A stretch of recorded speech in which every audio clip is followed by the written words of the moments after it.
Right then, lateral epicondylitis, take number 2. I say take 2 because I recorded this whole video yesterday, but in the past 12 hours I've actually received a positive PCR result, which means I've got to reshoot the whole video all over again. The only reason I'm doing that is because I had a segment in my last video which I was going to go to the anatomy labs, take you through a bit of the anatomy, show you on one of those models exactly what's going on. Unfortunately I can't do that anymore because I'm not allowed anywhere near campus for the next 10 days.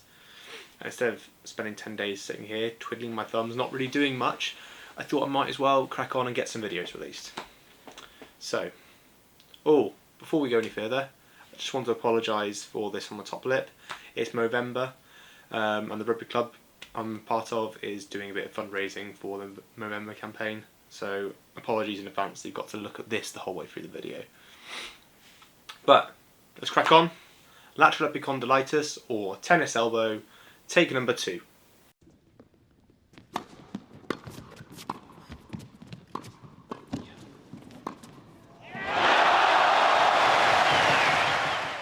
In the realms of sports medicine, it's not always the big breaks that you see on TV and the dislocations that you can spend hours watching back to back on YouTube that sparks your interest. Sometimes, just sometimes, it's a little bit more close to home. This time, it's something that happened back over summer. I was back at home. I was meant to play some tennis against my dad at one of the local tennis courts, and it's a good job I probably didn't in the end because I've never actually beaten him at tennis ever in the history of my whole entire life. But he had this pain on the side of the arm here, just from repetitive movements, and something that he always got when he played on the backhand. Now, I did a quick examination on him, and I came to the conclusion he had something called tennis elbow, or lateral epicondylitis.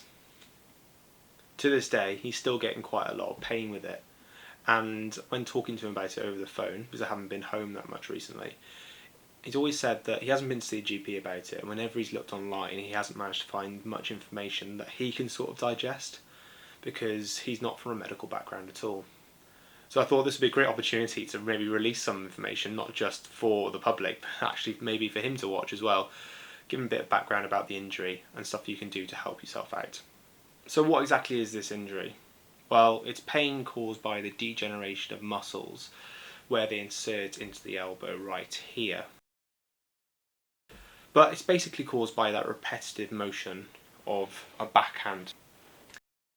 In my dad's case as well, I think he also throws sticks like that a lot for the dog, which I think has caused exactly the same thing to happen.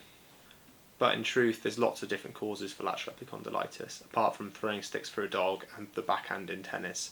There's lots of types of work which can cause it, I'm sure, when you're doing that sort of motion a lot. A quick screening tool for yourself though, if you think you might have it, is to put your arm out extended and cock your wrist back and try and push your wrist down, but don't let yourself, and you should get pain in the side of the elbow right here. Alongside the pain, you might have a perceived loss of power as well, because of the pain caused at the side of the elbow, and you might think your grip strength's weaker. And in terms of this injury and the type of people that get it, it's fairly simple. It tends to be the 45 to 65-year-old people that get it, and funnily enough, women are more prone to getting it than men when doing exactly the same activities. Now let's have a quick flick back and look at some of the history surrounding tennis elbow. They used pear-shaped rackets, and the umpire had lovely whiskers. The crinolines got rather in the way, but an underhand service and scooping returns made things a little easier. There was none of the dash of the modern game. Then it was a kind of polite pat ball. It was first described by Morris in 1882, and he said it was down to some inflammation around the side of the elbow, which is pretty much right when we compare it to today's definition. But this guy called Winkworth came along a bit later on and said it was down to ulnar nerve entrapment. All you need to know is that was completely wrong.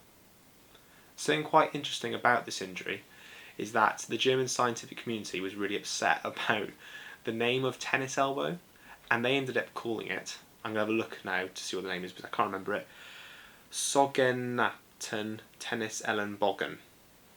Now, despite me absolutely butchering that pronunciation, apparently it means so-called tennis elbow. It's just basically a way of proving that they had nothing to do with the naming process at all. So now we've looked at some of the history behind it, let's have a look a bit about the functional anatomy and actually what's going on and the pathological process behind it.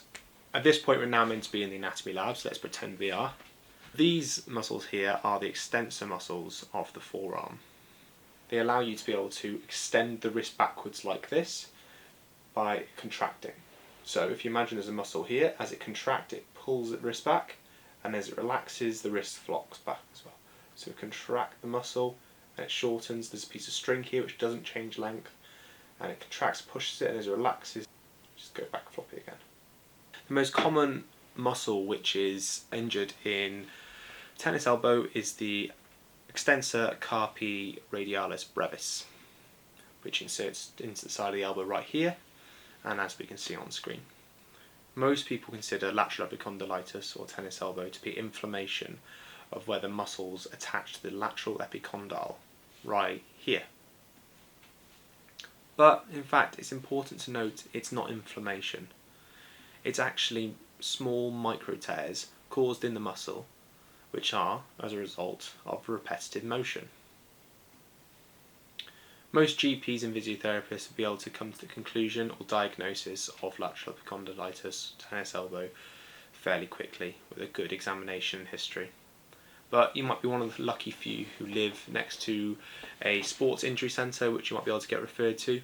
I know there's one here in Swansea which we refer a lot to, which is a great place to start as well. The official advice given is to apply some ice to it to get rid of that pain, rest the arm, and avoid any sport or work which can aggravate the arm for the next 6 weeks. And also in that time, avoid anything which involves quite intense hand gripping or pinching. But I fully well know that people sometimes can't take the time off work. So something that my dad actually found really helpful is you can buy a little support or aid that wraps around your arm right here, which basically takes the tension off where those muscles insert to that lateral epicondyle by just compressing them a little bit. It takes off a bit of the force, which actually gives him a lot of symptomatic relief. Alongside this, when visiting a GP, they might recommend some topical ibuprofen and some paracetamol.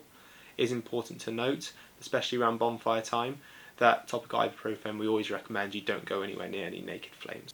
Some people's tennis elbow just refuses to go away though, and if you're in a position where you find yourself 6 to 12 months down the line and nothing's really improved, a referral to an orthopedic surgeon might be the next course of action.